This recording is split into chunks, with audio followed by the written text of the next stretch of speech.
آپ جو بھی ہیں، آپ ہندو ہیں، آپ مسیحی ہیں، اچھا مسلمانوں میں آ جائیے، آپ دیوبندی ہیں، آپ بریلوی ہیں، آپ حنفی ہیں، شافعی، جو بھی ہیں، آپ کو آپ کے والدین سے جو مذہب ملا ہے آپ کو چاہیے کہ آپ اس کو کوشچن کریں.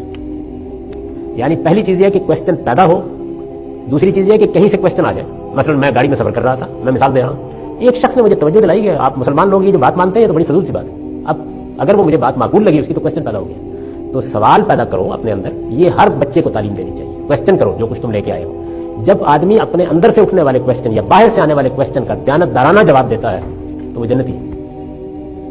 اور جب اس کا گلا دبا دیتا ہے، اس کو پیدا ہی نہیں ہونے دیتا، جب پیدا کرنے والے کا منہ نوچ لیتا ہے، اس پر فتوا لگا کے اس کو ویسی گاڑی سے باہر پھینک دیتا ہے، تو وہ جہنم کا سامان کر رہا ہے. تو قرآن نے ہم کو یہ تعلیم دی ہے. اور اگر یہ سوال کا گلا گھونٹنے یا پیدا نہ ہونے دینے کی تربیت نہ کی جائے تو میں آپ سے سچ عرض کرتا ہوں کہ آج آپ پوری دنیا کے تمام اسکول، تمام لوگ یہ تعلیم دینا شروع کر دیں لوگوں کو، تو میں پورے یقین کے ساتھ یہ کہتا ہوں کہ یہ پوری دنیا کے مذاہب کی موجودہ تقسیم صرف 20 سال میں ختم ہو جائے گی.